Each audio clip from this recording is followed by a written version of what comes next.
Thank you very much, Sharks. Good afternoon, everybody. I'm Quickshot, joined by Anda once again today as we are diving into XL versus Rogue. Day 2 of the summer split. We're just about ready for picks and bans, so what can we expect? Well, we can expect in the top lane. Sorry, that was really bad. But we have two of our teams here that went through a lot of changes during the offseason, and yesterday I think things did not go according to plan for them. And today is their day to start, their journey towards a better split in the summer, as two of our lovely cameramen had a cameo. Just saying hi. Small cameos. Much like Yumi's cameo, we're seeing Yumi in We're band, not seeing any time. Yumi. She's just gone. A lot of bans worldwide, though. I think I've only seen one game where Yumi was played over in the LPL. Continues to be permaban. Is that your prediction? Yeah. I think we've actually seen a lot of blue side teams banning the Yumi too, so she is one of those newer champions. I think some teams either don't feel comfortable playing her or just want to get her completely out of the picture, which we're going to see a lot more today. Well, let's see what the priority here is for XL and Rogue. Both teams taking to the stage, looking to pick up and win today.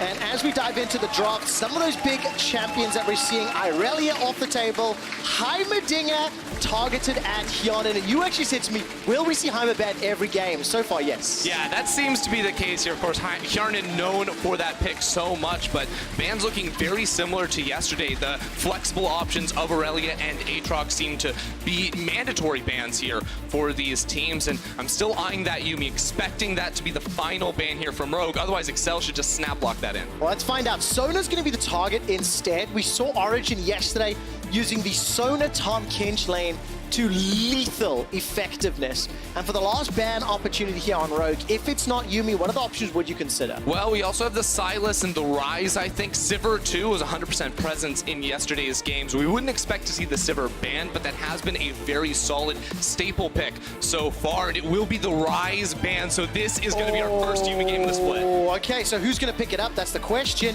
You would assume XL first pick it. If this happens, we will dive a little deeper into the options, but what would you like to see in and around that Yumi? I mean, do you pair it with anything particular to honestly, I would love to see it paired alongside a Sivir. You have the safety of that champion. Speed it on up. We got Cat and Book in game 1 and day 2. Well, there we go. So you want to see her with the Sivir. We will be talking more about the mechanics of Yumi in-game and tracking just how frequently Kasing hops in and out of his bot lane partner to harass, push that lane and push that wave down, and Rogue have to figure out what to do against this Cat. Yeah, I think you go ahead and take the Xayah here. It is a very strong AD carry, and then Sylas is still up and available. There are a lot of good junglers too, but I don't think Rogue need to go for that too early. Sylas is one of those last very high priority power picks left and available that can flex between both Prophet and Larson to very, very good effect. All right, so there's going to be the Xayah already confirmed. A few seconds left to go. And I can't wait to see what this Yumi does here in Europe. It will be the Sejuani locked in. Has sort of surprised me a little in how high the priority has been for Sejuani, but definitely seems to really fit the current meta, especially with the solo laners. Yeah, and we actually saw yesterday Excel taking that in the first rotation, so Rogue trying to take that away from Kadril. Now, Excel are hovering the Ezreal. That, I think, is another very good pairing alongside the Yumi. Similar to Sivir, it has some self-peel tools, because we know the Yumi doesn't have the greatest peel, but when she is ahead with something like an Ezreal that can arcane shift forward, she can be absolutely terrifying to play against. Okay, so, oh man, I'm so excited to see how this works out and what level of practice Hyonin and Kasing are going to have with this champion. Whenever you tend to have these 100% ban-style champions, sometimes it's a bait. If you haven't got the scrims under your belt, if you haven't got the communication and the understanding of playing, especially something as unique as this pick, we're going to have to evaluate, and you're going to have to give me a score out of 10 on how well Hyonin and Kasing play the duo and XL utilize her kits. Yeah, we'll have to be judging Kasing on that one, although he's a long-time Enchanter player, I feel like, so the Yumi should be something very much in his wheelhouse. Now, looking over to the right side of your screen here, Rogue already with a strong core of a team fight composition. The Xayah and Rakan bring a lot of CC and damage alongside that Sejuani as well. We've seen be very, very powerful. And one thing I do want to just insert right now is we have seen Sejuani picked a lot, and I think that it's one of those champions that works well with melee champions in the top lane, in the mid lane, so we can maybe expect to see Rogue opt into one or two of those picks. And something we've seen is the Sejuani Camille. We saw it yesterday, we've seen it in other leagues. Camille is still open and available. Maybe it's the game to go for it, maybe it's not. We'll find out as this draft plays out in phase 2 of the bans. Jarvan and Kennen have been taken away from the pool. Another jungler removed, obviously with Rogue having a jungler themselves, denying some of those champions that really you don't want to get in the face of Sejuani. Yeah, so right now I think Rogue may be eyeing up the Rumble to lock in here for Prophet in the top lane. They went for that yesterday. It would also commit even harder to this idea that they do want to play for the 5v5s, that they have these AoE ultimates that really would layer up alongside each other well. And we have just seen that Rumble has been introduced to the league as a relatively safe blind pick, I think, in the top lane. All right, so let's see if they agree. And of course, one of the options you can run into, a classic actually, Renekton into Rumble, get some assistance from your jungler if needed, go for those kill lanes. Whether or not Prophet will lock this in or not is also somewhat of a denial. Expect ran that Renekton yesterday, survived a gank in the early stages of the game from his former teammate, but it wasn't enough to help XL win the game, and Prophet's got that locked in. I'm seeing a lot of early to mid-game power already in this comp. Yeah, Rogue had a lot of those tools. Now I think XL need an early game jungler. You have Elise and Rek'Sai that are up. I think Rek'Sai may be a better fit because right now XL have a lot of magic damage they would be bringing to the table, and with champions like Renekton and the Sejuani that can build a lot of MR, they might want to diversify their damage portfolio for this one. All right. Oh. Because they're going to be the Lee Sin instead, so a little bit of a difference, and Kissing will always hover the Zillions, his favorite champion.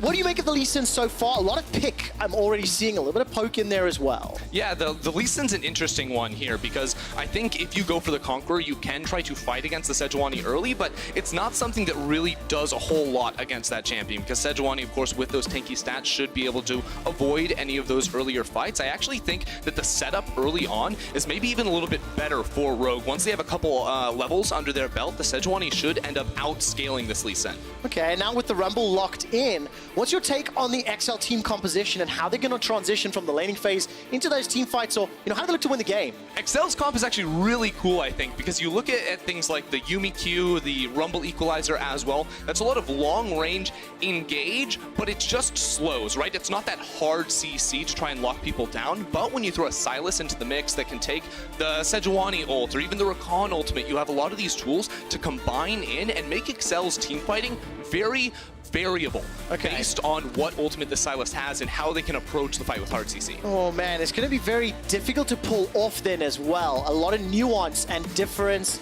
in approaches, of course, based on what you've been able to steal. And there's a lot of high, impact ultimates available too special to steal. Azir was the final lock-in for Rogue. Yeah, I think when you see Rogue's comp, it's obvious it's team fight presence with strong top and bot lanes early on, especially. And you say, wow, that seems like a very easy composition to execute. It's very clear ideas of how we want to approach these team fights, whereas Excel's is maybe a little bit more convoluted, and they might have to learn it as they go. I absolutely love that, because when you have a quote-unquote simpler to execute comp, it generally means or implies your team can rally behind the same direction. But if XL are up to the task, and if individually they can make these unique synergies in the skirmishes work, technically you can get ahead and maybe, prevent Rogue ever getting to that very clear big team fight kind of position. Yeah, I think for Excel, they have a composition that can, be very, very oppressive when ahead or fall behind and do not a whole lot. So going to be looking especially at picks like this Yuumi. How can she do in this bottom lane, as well as Cagel to impact in the early game.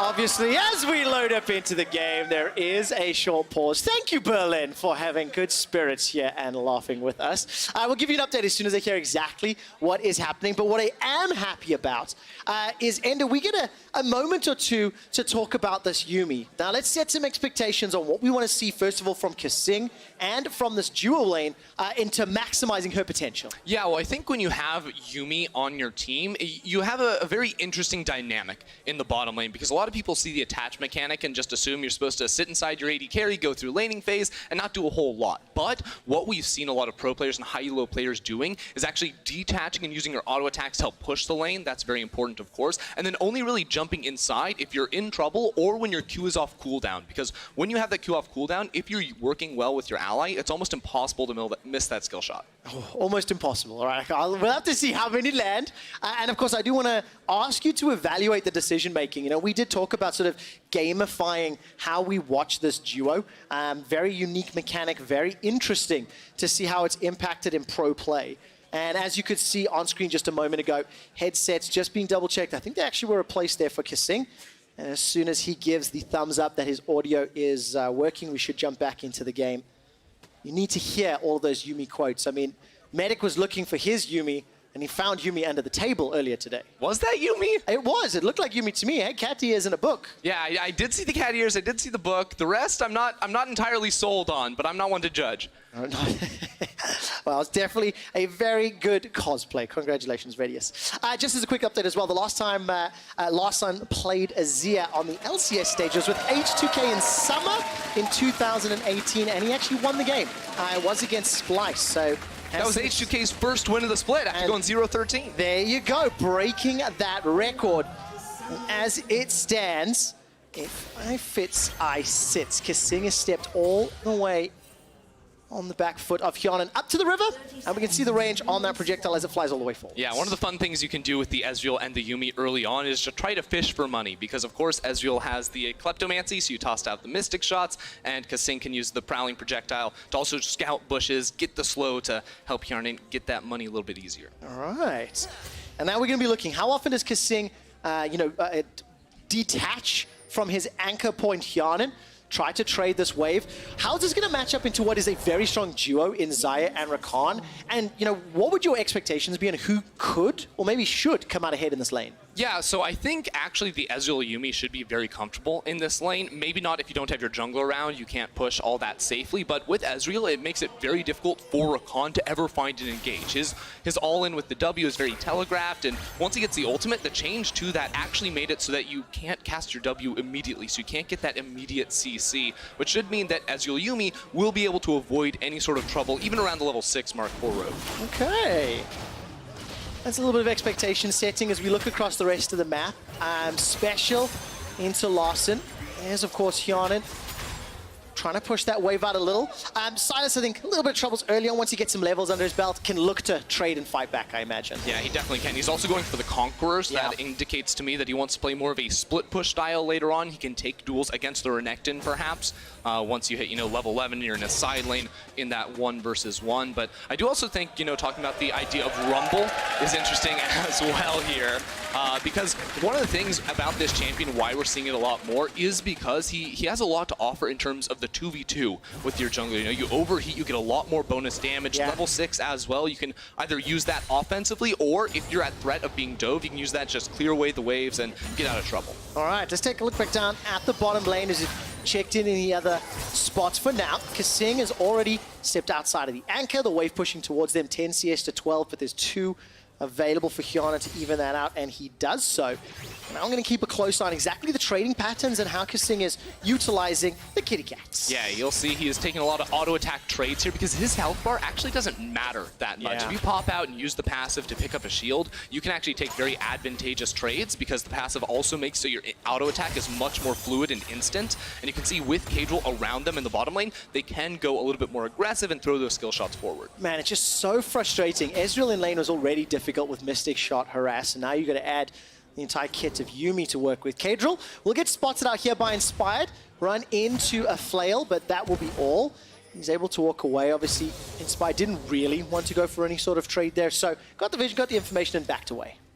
So one of the things we're actually seeing from Kasing in his rune choice is a little bit less standard, I would say. He's going for the Arcane Comet, which we do see from time to time. This is a little bit more, it has more of an emphasis on dominating the lane. It gives you more damage, and because of the Q slow, you're pretty much guaranteed to get that to land, but he's also going for Resolve as his secondary tree. And what I'm most used to seeing is actually going into the Precision tree, because with Cut Down, you actually get a whole lot more damage on your Q, which is actually really high base damage. And because she has so little HP, it gives her a lot more in these types of Q poke trades. And I like the fact exhaust and heal as well, because she's got that you and me, the ability to anchor onto AD carry, or really anybody else, can follow the teleports, can follow the flashes, etc. Means you don't need that utility summoner. And that's what this double combat. So could be very, very game-changing, especially that exhaust into the likes of the Renekton and the Azir in the later stages of the game. Yeah, and you can see what he's doing there is Kadril comes into mid lane. This is just going to be to help push out the wave and get Special a little bit better of a recall. He's going to be completely out of mana here, but they don't feel comfortable staying. Because of the lack of mana, if Inspired was in the area, they're just going to send him back to base to TP back in and get those resources back. All right, so very, very standard sort of start to this game. Difference of power, of course, in the laning phases. Profits being pushed in by Expect, but Special being bullied a little by Larson. There's a little bit of damage onto Woolite, not going to follow through. No further engage. And the first few minutes of gameplay, what's your current review or rating on Kasing's Yuumi? I'd say it's pretty average right now on the Yuumi. They haven't been able to do a whole lot, but I think Yuumi actually scales up much better after her first base, and especially once she starts getting levels in the queue, because early on that's about a 10-second cooldown. It ends up scaling down to like 4 or 5 seconds, so you can just spam that sucker out a whole lot. And you can see, nice play from Kasing. He was trying to block the skill shot so that Yarnan's teleport or recall could go through. Unfortunately for them, Vander has the W as well to get the AoE knockup. All right, so interrupts the recall back timing for now. Now remember, when Expect is overheated, won't be able to cast any more spells. Needs the cooldown. That's Flash already blown. Trading Flash for profit. The stun, the flails, spinning for the winning. One more auto is all that's needed. Expect survives another 2v1. So sick right there, waiting there for the shield. Inspired actually flashes forward to try and find that final auto attack, but Expect is able to get out clean. Oh, so good. Yesterday, he did it against Shulker. Today, he does it against Rogue. So very well played. 2 flashes for 1. And it looks like the recalls from Vander and Woolite should be able to complete while Hyonin is dealing with that minion wave underneath his tower. Yeah, also because Inspired was seeing top lane, this gives time for Kadril to walk on in and take the Gromp camp. They also know that Woolite and Vander went back to base, so just a nice invade timing here from Kadril, who also spots out Inspired and knows he has a level lead. All right, so small advantage to Inspired. Correction, Kadril in that regard.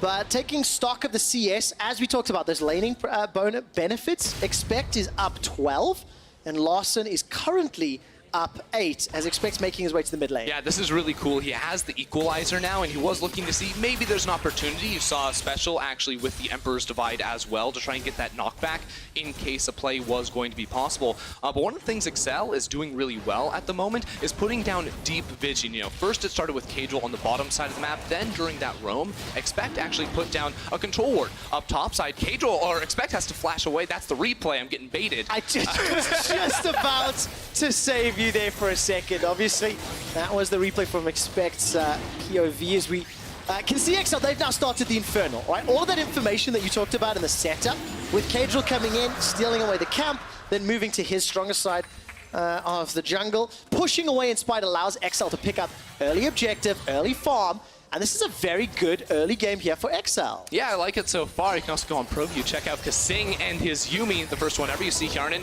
using that E to find the clean disengage from Vander popping forward. That's it. If you want to watch that ProView, riot.com/ProView. Go check it out.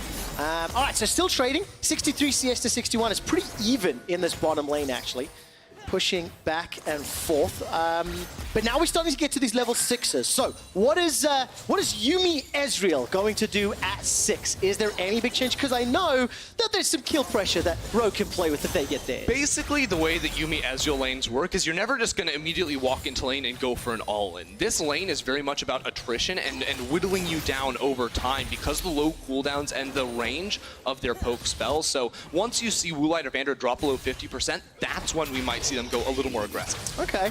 HP going to be very, very important. Woolite's still got his flash available to him, and he's obviously got the ultimate just to jump away from any of the potential CC that can come down. But if you look at the mini-map, look, Special's left his lane, And Cadril again is going for an invade. He's using this early game power of Lee Sin very, very well, but I think he ended up losing that fight and didn't get the blue buff from his Yeah, I think Cadril could have played that a little bit better, holding his Q to time it with the eventual smite coming down. Maybe then could have stolen it away from Inspired. Inspired is level 6 though and wants to find a play. No, oh, that is so good. Oh, that was not going to be able to dodge away. The arcane shift was so good, but the final chapter did so much work, and Hyonin and Kasing played that well. Yeah, I really liked that though from Woolite, channeling his ultimate early, because again, you can't immediately cast your flash or your W after popping the quickness. So he was using the control ward to try and hide that one. It was just quick reaction from Hyonin to make the play. All right, True Shot Barrage is available, but there's not a lot of mana to work with on Hyonin's side. We'll get the channel, and ultimate thrown from Woolite.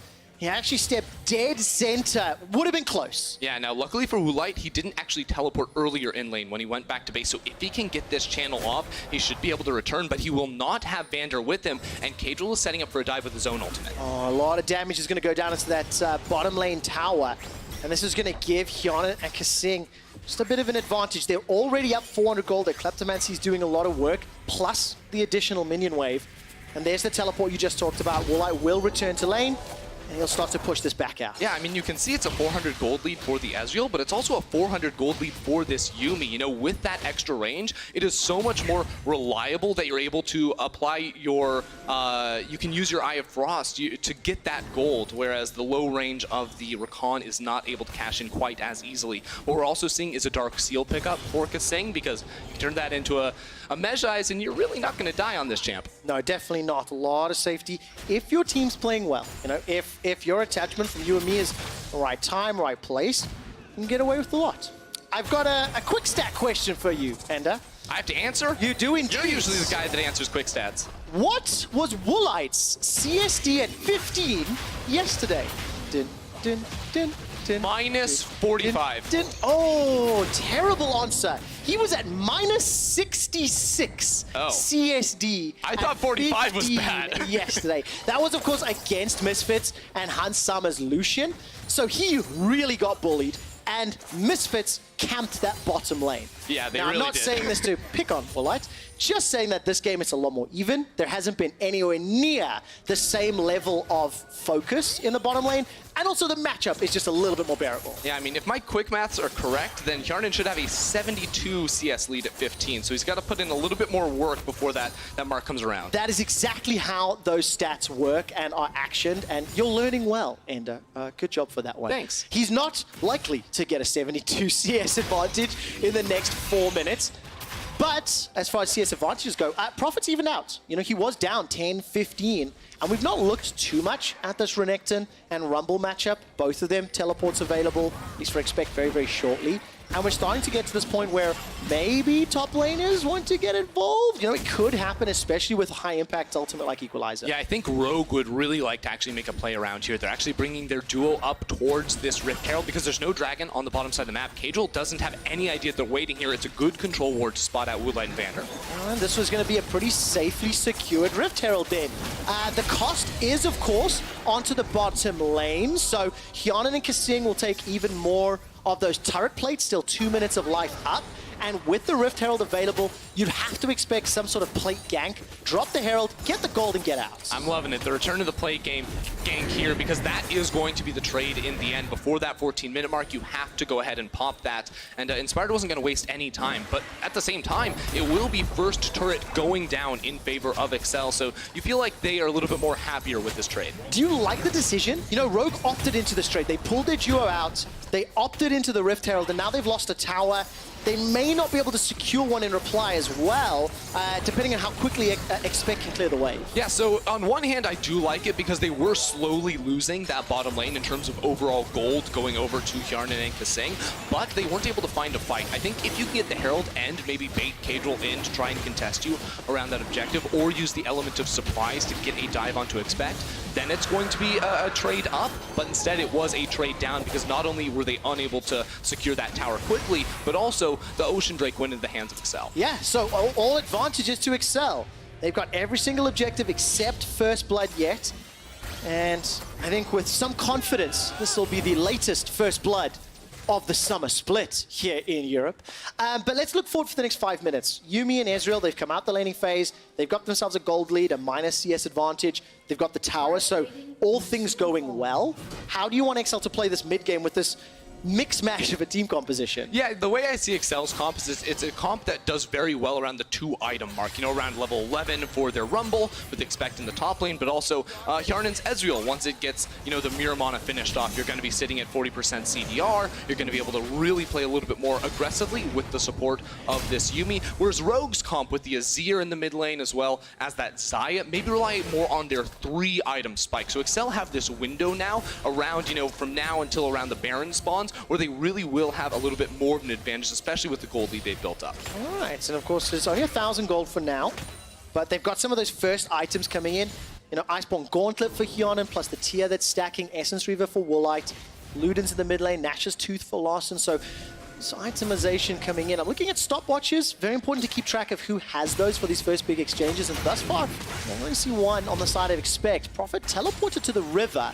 Maybe expecting a little bit more of an engage. You have to feel that's a little bit of a wasted summoner spell. Potentially used defensively. I didn't quite see what the reasoning was. Yeah, we weren't able to quite catch that, but Special did steal an ultimate. Not sure if that was maybe an Emperor's Divide trying to disengage Cadril, actually. Oh man, so much damage from Cadril. Inspired Force to flash out of fear of getting jumped on. Now Cadril is getting somewhat surrounded, but he's going to escape. Special has gone all the way in. He's forced to flash defensively. Equalizer was already used, and the prowling projectile tags Vanga. There's the follow over the wall. You and me brings Yuumi all the way to the front, but the ultimate's on cooldown. No more chapters to read. That's a defensive arcane shift over the wall for Hjarnen, and Rogue get 2 kills. Yeah, Excel getting way too excited, jumping into enemy territory and going for the kills. Started with a good invade from Cadril, but they overstayed, they overcommitted. Cadril really trying to jump in there, and Rogue's comp had the survivability and the CC to really collapse and punish them. And just like that, Rogue closed that gold gap. And of course, as Hjarnen and Kasing moved into those choke points, their ultimates were on cooldown. No True Shot Barrage, no final chapter. And that just means Rogue do not get punished. So we crest 15 minutes, and it's Rogue and XL even footing, even game. Not a lot separating them. I'm quite excited to see the replay for where XL was going in, and it just felt very ambitious on the XL squad because they were very disconnected. Yeah, because it was those couple members moving up from the mid lane that really got caught initially, and it ended up being a Special that bailed out and cost some members of his team their lives. But, you know, they're still not in a terrible position, I don't think. You know, the gold is bang on even. They still should have priority in a lot of these lanes. So as long as they're not going too aggressive, it shouldn't be too bad for this squad. But we'll see it one more time because, again, Special found Larson, but he got bumped right back in towards the rest of his team and could not follow up. They couldn't get the damage down on towards Larson. Expect, I don't know what he expected because that was just really, really unfortunate, walking straight into multiple members, and Cadril flashes over, trying to go for the highlight reel. I don't know what that was about. And it looked like Vanda stepped forward to eat the Sonic Wave as well. That may have just tagged Larson, so good heads-up play on the side of the support for Rogue.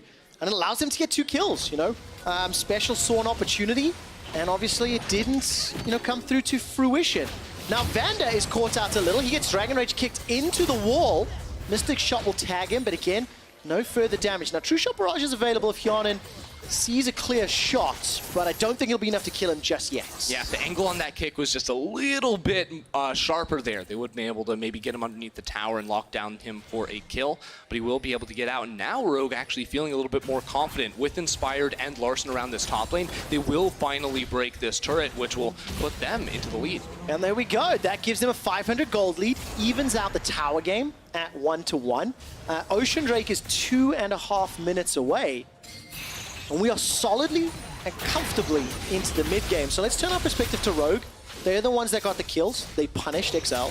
Where did they take this team composition? Renekton's got Black Cleaver. Does he want to split push or try to unlock a side lane? Yeah, I think Prophet right now in a side lane is going to be quite strong. Ultimately, I don't think he's able to really pressure down a tower because he's not a ranged top laner. It's much harder for him to knock down the structures. In a 1v1, that does make him strong. You know, he has a lot of these base stats that melee champions do have to take those types of fights. Also has the Merc Treads to defend against Expect's Rumble. But ultimately, I think Rogue are comfortable just waiting this one out a little bit more. They have the easier to execute 5v5 composition. They have the scaling on 3 items with their 2 major carries, and it feels more like Excel will be pressured to make a move earlier than a Rogue would, perhaps, even if Excel are behind. Is it clear-cut scaling advantage to Rogue's composition here? I think obviously in the 5v5s it's understandable, but you know, with Ezreal, with the Sylas, you know, how do they match up at 3-4 items? So it's much harder for Excel because their comp is a lot more conditional based on skill shots from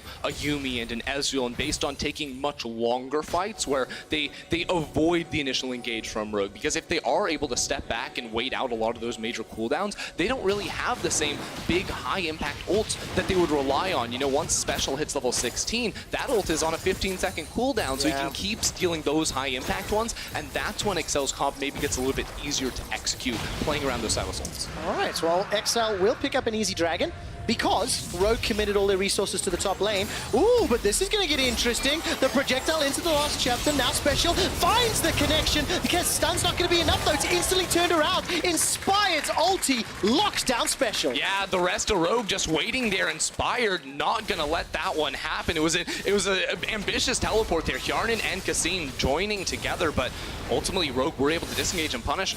Man, just so much CC, and then there's not enough survivability. There's no real front line on the side of Excel. Yeah, there's also no hard CC. It just is all delayed. It's all not coming in all that quickly. So unfortunately for Excel, they weren't able to lock down Moonlight or Vander and burst them down because their comp just doesn't have those tools. No, they absolutely don't, and Rogue does. So they've punished every aggressive move that Excel have made in the last 5 minutes. That's why Rogue have got themselves 3 kills. I've got themselves 1,500 gold in the lead.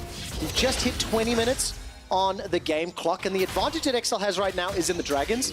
Ocean Drake is going to be up in 4 minutes time, so if this game goes late, if it pushes past, the threat of Elder Dragon is scaling, and that's not something you want to give to all of the damage dealers on the side of Excel. There's a lot of burn that can come through from that buff. Yeah, I mean, especially with the team comp like Excel's, you look at it and you say maybe they're actually best in a siege situation with this Ezreal and this Yuumi. So if they are in a position with the Baron buff, that will come in very handy for them. Starts off with the teleport from the mid lane to the top lane. Of course, Cassine gets to go along with them. And Special does have the Recon ult, so he's trying to get in here for the quickness. But you see, a quick flash away from Moonlight is all it takes to kite back into the rest of his team to get that kill. Oh, really nicely done. Defensive play and then Inspired connecting with that Glacial Prison.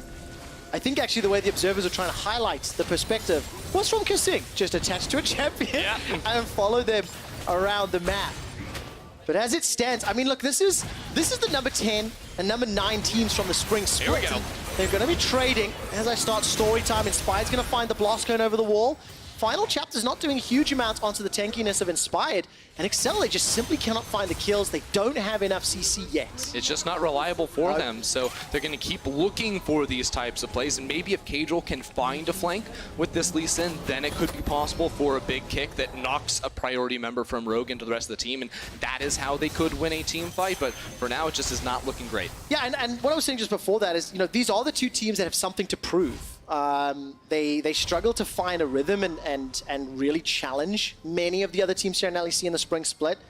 And XL, I think they had slightly higher highs than Rogue did in spring, but they both come into summer. They've both got some roster, you know, modifications and changes, and they've got to show Europe what they can do. And as it stands, definitely clear-cut behind the strongest that Europe has to offer. Yeah, you know, Excel was one of those teams that always upset. Rogue was always a team that was trying to do better. Now they've made major changes, bringing in so many players from that Polish Ultraliga roster that did so well in that ERL, and the changes are supposed to help them. They are supposed to be a step forward. Today's game is really that first step for either of these teams. The one that wins will have sort of that pathway that they can go on to not be a 9th or 10th place team. Exactly. Very early win in the season is always beneficial. Maybe Baron's going to help either of these squads. Rogue started it, by the way, a moment ago before they were pushed outside of the pit by Excel. And I think it is very important to note just how much AoE damage is on the side of Excel. You know, when you look at Sylas's kit, True Shot Barrage, Yuumi Ultimate, Equalizer, and that's before you add in any potential thefts. You know, throw in a Emperor's Divide or Glacial Prison if Special can get his hands on one of those. And there's a lot of damage to work with. Look at this flank. This is just for the tower for now. If Larson or Inspired step forward, and will be at risk of getting jumped on. And XL, that's a very, very good ultimate to steal with the Prism. Yeah, it's a high-impact ultimate, but it needs to mean something now for XL, because once you steal an ult like that, or any ult really, you have to wait quite a significant time before you're able to repeat that same Sejuani ultimate. So because he stole it prior to that potential turret dive and play around the mid lane, that was what they were looking for. Now if it just times out, or he throws it out in not really that impactful and engage, you're going to be missing that for a fight that could be around the next dragon or potentially a Baron now that we're 24 minutes in. Yeah, absolutely. High risk, of course, but a reward if it can land when you have an XL kit that doesn't have a huge amount of hard lockdown. That was a fantastic Glacial Prison. Inspired continues to step forward, but Special, he used it defensively, saving his own life. Dragon's Rage kick following up, as well as the secondary Q. Now Vander continues to run for his life. Defensive teleports coming out from Rogue, but it's Special that ends up trading 1-for-1 with Warlight. Inspired is so low. Expector's trying to chase him down, can't find it out. Kadril needs to find it. Not gonna kill him! Inspired survives! It was so close right there. Ultimately, Rogue come out on top, thwarting the engage attempts there of XL. I have no idea how Vander survived, but he was the hero. But for the first time, XL get themselves a kill, but they are punished every time they try to re-engage or fight. Rogue started the fight, and Rogue ended the fight winning it. Yes, they did. Vander goes in and then does not get touched. He's at 50 HP maybe and will not go down. There are also some opportunities in there for Kadril to go for the hero plays, but ultimately it will just mean Rogue get further ahead. This Lee Sin is just simply not worked out. 25 minutes in, there hasn't been any kills secured. While Kadril had pressure in the early game, it didn't amount to any noticeable or sizable advantages for his squad. Yeah, ultimately what he did was put down Deep Vision, stop Inspired from making too many plays, and steal some camps, which is fine, but didn't have the same early game impact that maybe we would have expected if he had gone for an Elise pick that we've seen very popular, or even the Rek'Sai could have been maybe a better option for them to get them in a position to snowball this game. Yeah, and you can feel the shift in power. Rogue haven't been able to touch a dragon because Kadril, with his pressure, had early dragons on lockdown. But at 25 minutes, Rogue will get their hands on their first of the game. They still only have that 1,600 gold lead, but the control and the pace feels like it's at the helm of Rogue. You know, they're dictating it. They're very comfortable. They've got scaling that you've talked about already. And now they can just start, forcing XL's hand around objectives. Yeah, the biggest thing for Rogue here is the lead for Larson in the mid lane, over 1,000 gold lead. Here we go, mid. All right, that was a very, very good kick from Kadril. Cast a curse. Just as we start criticizing his Lee Sin, he finds a crucial pick onto Vander. But what can they get in addition? Baron is available, but Larson, that's the Banshee's Veil popped. He's going to be able to escape for now. I wonder if XL want to move back towards the Baron. You know, they needed to clear out the minion wave to get priority here, and there is a control ward in the pit. So if they can clear that and bait in a member of Rogue to try and face check, that could be their avenue to get a winning fight. All right, so they're not going to start the Baron just yet. Special has stolen himself the Dominus from Prophet's Renekton. And waiting to see if any sort of engages happen. The True Shot Barrage, swing and a miss, didn't exactly get the minion wave. So Hyonan and Kasing just watching as their tower gets obliterated. 3 towers apiece for Rogue and XL. Yeah, I actually really don't like that move from XL after getting the kill. You know, they had the right idea from the start. They went mid to clear that wave so they could keep that mid outer turret alive, but then they sent all 4 members into the river to clear away effectively 1 control ward. Then Kadril went to farm his jungle, Expect went top lane, so mid lane turret was left utterly defenseless. Yeah, that's obviously just completely toppled. So Rogue, very, very content as they continue to scale. Woolite just picked up his Infinity Edge, by the way. So Edge, Essence Reaver, Rapid Fire Cannon, Death Cap for Larson literally a second ago.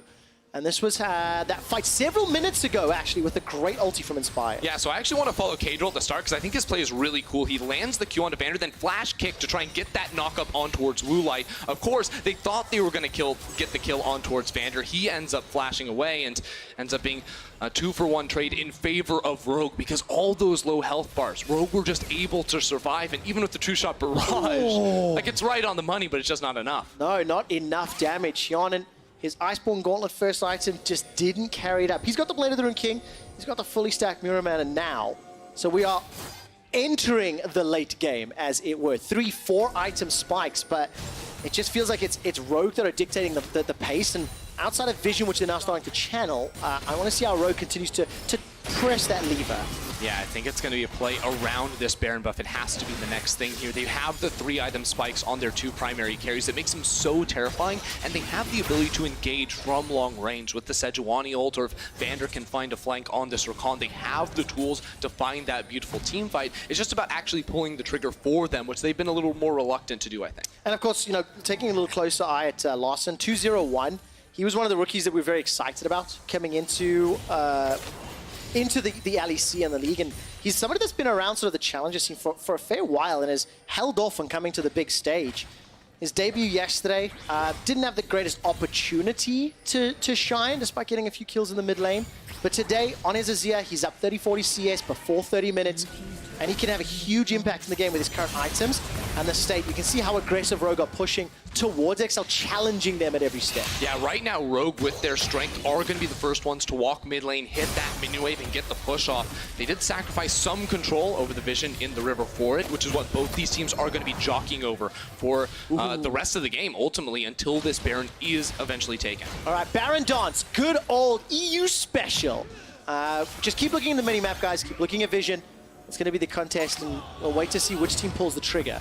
But I want to talk about Yuumi itemization. We're getting to 30 minutes. Got Ardent Censer completed as well as that Athene's. What's your take? Do you like it, dislike it? Yeah, I mean, Ardent Censer is the pretty standard item coming in after the Athene's. Athene's just synergizes so well with her kit, you know, with the E being on a charge system. Athene's effectively doing similar things right there. You can double up to get the extra shield too, and the Ardent Censer just gonna make you do more damage. I think maybe a little less effective on a champ like the Ezreal as opposed to a Xayah perhaps, but still going to be the best bang for your buck on Yuumi. And of course, with Baron and Azir, it's always going to go down very, very quickly. Larson actually stays inside the pit for now. And XL is starting to challenge. Yeah, XL bringing 3 members into the river now. Cadril gets stunned up. Oh, Glacial Prison comes out again. Inspired is not hesitating. The fight isn't done just yet, though. As the Prowling projectile goes out, Inspired survives for a few seconds longer. This time, True Shot Barrage gets the kill. Oh, yeah, the barrage coming in. Now the rest of XL pushing forward. Rogue will flash away and a TP in as well. All right, defensive teleport from Rogue will stop any further aggression. Prophet is being melted by the Flame Spitter. The Leandri's Torment from Expect, Blade of the Ruined King on Hyun, and will be able to chunk him down if given enough time. Yeah, so right now, Infernal Drake is spawning up. The rest of XL are going to move down. Rogue will sacrifice this, giving the second Infernal of the game to XL, but they're going to trade it for control around this Baron when both junglers respawn. Okay, Rogue going to push up to the top. That's the 4th dragon to XL. Double Infernal, double Ocean. And the Elder Drake will be up in 5 minutes time. So that is a very, very big timer. Neither team is fully committed to Baron. And really, outside of Inspired, just finding picks, he's been involved in 5 of his team's 6 kills. It has been a little bit of a stalemate. Teams aren't really using waves to push into enemy territory very effectively. Yeah, you know, we've seen Rogue sort of playing around the big cooldowns on their ultimates. XL don't have those, as we already mentioned. Keep your eyes on Special. He's all the way at the top of this fight. If there was going to be a situation where Rogue walked into the river, he would have a great flank. Okay, huge teleport advantage in favor of XL. Hyun and Special and Expect all available to them. Only Prophet on the side of Rogue. So you may see them bunched up and grouped up a little more regularly. Inspired still sitting with his ultimate. And now Rogue, do they fancy the Baron, or are they just challenging for vision? Playing this one content and slow, looking for that first win in the summer split. Yeah, this is a really interesting game to watch here. We're going to go ahead and check out the pro view here of this is going to be Kjarnan's Ezreal, all right, because they were eventually able to catch out right here at the start. Inspired went in and they got Kjarnan, rather Cadril down, but then he does see the opportunity to go on forward here. He leaps on in, and then they have the super long range spells on their ultimates. You can see it's a total fadeaway. He's not even looking at that one as it goes through. Yeah, very nicely done. Continue to chase down onto Prophet, but Prophet was able to flash defensively. And it's really interesting to see the decision making and how Hyuna decides to actually cast his spells at target. Unfortunately, not more than just the 1 kill, and unfortunately for XL, they're still behind, but that is a very positive turn in what has been very rogue-dominated passage of play. Definitely, definitely. It is really curious to watch this XL comp be played, though, because it seems like all their fights, you have a lot of very low members escaping at the end, and they're trying to use the Equalizer and also the True Shot Barrage from Ezreal to snipe people down at the end. It makes it very, very conditional on whether this team will be successful or not in a team fight. But Ender, this is exactly what you said in draft, that the composition is difficult to execute.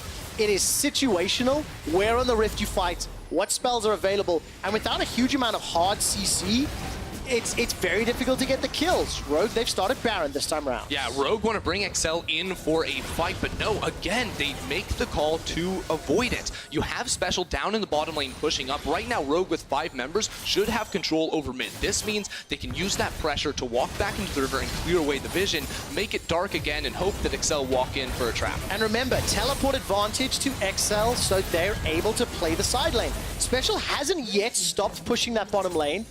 And the Sundisk was taken down mid. Look, Special still pushing in.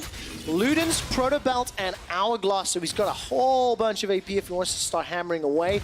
Wisely backs up. There's no vision for XL really anywhere in Rogue's territory. He doesn't want to get caught out just yet. Yeah, trying to judge this 1v1 in the split push between Special and Prophet, I actually think Sylas has a good chance at this point, you know, with that Zhonya's coming in, that's 40% CDR on this champion, who also has the Conqueror for the added sustain and damage in these extended trades against a champion like this Renekton. What I love about this gold graph, if you look on the far left-hand side, ladies and gentlemen, is the differences. 1.3 was the maximum lead. XL could accrue 2.4 is the maximum lead that Rogue has been able to accrue. And it actually is very reminiscent of yesterday's game, Schalke versus XL. That went, 40 minutes, was very, very close for very long, and it did come down to just a couple of team fights around Baron. That's the Danger Man, inspired. Whenever he hits an ultimate, good things happen for Rogue. Yeah, and the hope for them is that they're able to land their ultimate before Special can steal all of theirs, because Special is at level 18 now. You can cycle through 3-4 ultimates in extended fights like XL want to be taking here, and it just seems like neither team wants to pull the trigger. Or maybe XL want to pull the trigger, but they just can't because they don't have the tools to. So what do you do now? All right, Elder Drake is up in 45 seconds. Baron has been alive for a while, so with 2 major objectives to contest and multiple teleports to deal with, it's a difficult situation for any team. Yeah, I think for XL, actually we're just seeing teleport engage. We are indeed. Van is looking for the engage. He gets the knockup. That's technically 3. But here comes Larson with the help of Warlight. Expect is running for his life. He got the equalizer down, but it will not be enough. Cadril forced to flash defensively. Kissing with the help of UME stays alive, but Rogue find the engage. Rogue pull the trigger and get 2 kills there, sniping out Yarnan at the start of the fight. That was exactly what they needed. They're going to move towards this Baron now, but Elder Dragon is spawning soon. XL might want to sneak that away. Oh, it's going to be very difficult to kill, but there's a lot of damage in Special's kit. Elder Dragon, 12,500. Rogue, they have to know what's up. They've already finished Baron, and they're barreling down for Elder. Yeah, I think XL do not have enough time for this. Rogue are on the way. It is a Baron power play, 5 versus 3. There is a teleport on Expect when he spawns in 15 seconds, but this is just going to be 2 quick ones for Rogue. Okay, Special does have Rakan's ultimate hijack. That can be huge. Do they risk a 3v5 in the Elder Dragon? 2 seconds for Hyun, and he can throw the True Shot Barrage. Special has used the Vander ult. It is not secured. The knockup from Vander onto Cadril. He's running for his life. He's attached with Kissing's Yuumi and continuing to run. Prophet will find himself a stun, and this should just be a matter of time. Woolite gets Cadril, and Kissing follows after. Yeah, this could be really bad for XL, losing both neutral objectives. Now, Rogue do not have a minion wave in the bottom lane. That one's still stuck away, and Hjarnan smartly walked to this mid lane to clear that minion wave, so they will be able to buy time for their jungle and support to respawn. Oh, really good engage from Vander. They just found one pocket of darkness, caught XL unawares, and that led to absolute disaster. But this is one of the biggest weaknesses of Yuumi. If you engage on her, her peel tools are actually really garbage for an enchanter. You know, her Q doesn't slow unless it travels for a full second. The ult is a delayed route, so you can see even with Ezreal, when Vander finds this flank, there's absolutely nothing you can do to disengage this. Hjarnan immediately gets burst, and even though Kissing can hop onto Cadril and escape, Expect will not be so lucky. And that's what you said as well, that Yuumi and actually the XL comp when ahead can do very well. They can be very oppressive.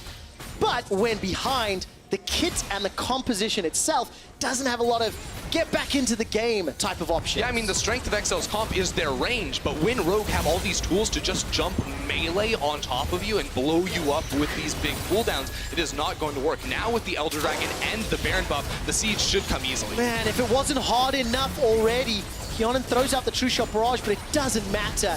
2 GAs on Rogue. It is Prophet as well as Woolite that's got that in their kit.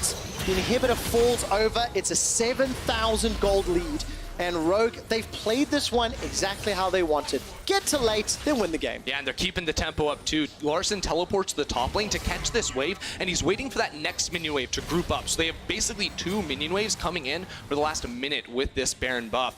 That should mean yet another inhibitor for them, because Excel pulling the trigger against this buffed up team comp would go really, really poorly. All right, 25 seconds for Elder. That's the first buff. 55 seconds for Baron. Equalizer is thrown down. That decent-ish damage onto Woolite.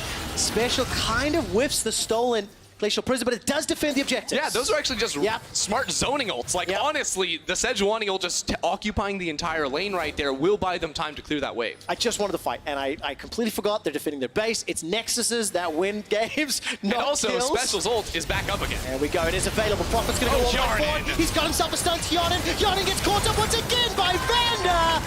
And there goes the kitty cat. Rogue find 2 quick kills. The second inhibitor, and now it's a 3v5 defense. Yeah, Rogue are charging on in here. Special makes the play. Emperor's Divide comes up from Special. This just needs to buy time. He goes golden thanks to Hourglass, and Prophet's being burned down from the Flame Spitter. But the GA is popped, is procced, and it will bring him back alive. There is no kills for XL. The Nexus turrets are falling. That second one already down. And as Rogue turn their attention to the Nexus, Rogue win their first game of summer.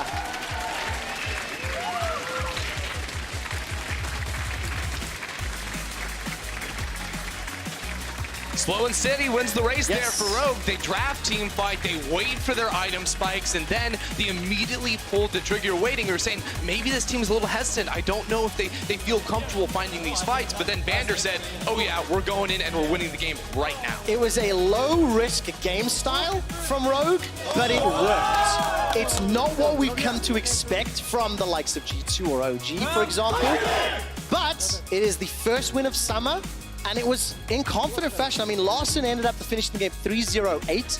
I think he closed out everything that Inspired started. And for me, Inspired Sejuani definitely was impressive this game. Yeah, after being set a little bit behind in the early game too, because Excel were doing a very good job of tracking him and stopping him from having a very high impact. But ultimately, him paired up with Vander to find these engages, you know, those 2 ones in the mid lane and in the top lane. Both times finding out Yarnin were key for Rogue to come away with the win. And when you look at the XL composition, you go back to the question we said, you know, yes, Yumi's open, yes, Yumi's available, but now you first pick her, the team composition around the cat, challenging, you know, difficult to pull off, and we sort of saw that in execution.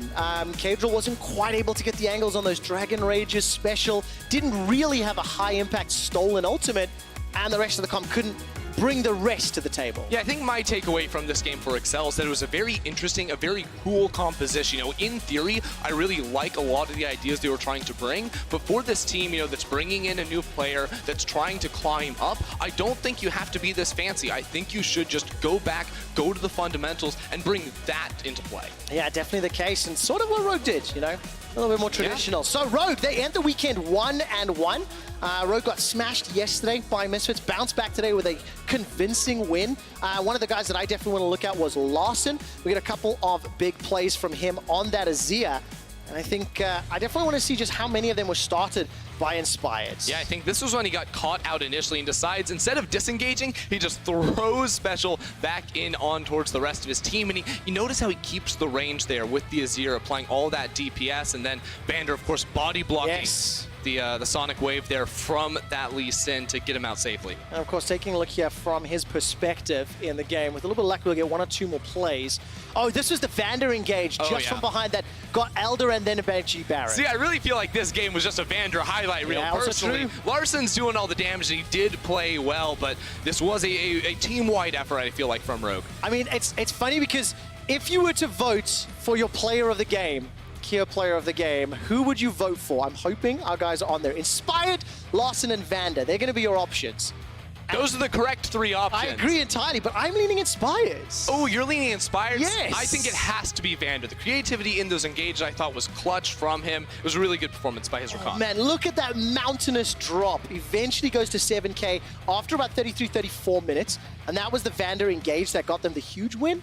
But yeah, Kia player of the game, as we already mentioned, Larson, Inspired, and Vander. You guys go decide. Don't vote Larson. He finished it up. All credit to him. but it's the setup that deserves the win today. Yeah, you know, Larson had some good games yesterday, today. Inspired had a good game yesterday, today. Vander just had a really good game today. He deserves it. What's your take on Excel's performance over the weekend, of course? Now, they end 0-2, slightly more competitive game. Actually, no, that's not fair. They had two very competitive games, slow-paced, but they end up falling short at the final hurdle. I think this team needs reliability. They need something they can rely on, whether it's a player that comes in and consistently performs. I think that can be expected for them, but also just in the way they draft. I think they need easier things, and not easier as in this team isn't good enough to pull off these types of comps. Yeah. But I think this comp is just very swingy. You know, you can have fights like in this game that were just like slivers of HP that determined whether or not they would win or lose, and that ends up making them not look too great. It's actually a concept that I really like, ease of execution. It doesn't imply that you're a bad team, right? There's no implications there. It's just, is the comp simple to understand and pull off in more scenarios? Rogue's was, they pulled it off well, and that's why Rogue won. So let's check in with Law and their rookie jungler. Thank you very much, guys, and thank you, Inspired, for joining me. Congrats on your first victory. The game took a long time to take off. I'd say you tried to gank top a few times. It didn't work. So what was the way to adapt around this with the game plan? I would say it was hard to do something on both side and mid side because they had early game champions like Sylas and LEC. So our only chance to get a lead in the game was ganking top, but it was really close, but didn't work out. But even though we knew that our team comp is outscaling really hard and the pressure is on enemy team to do something in the game.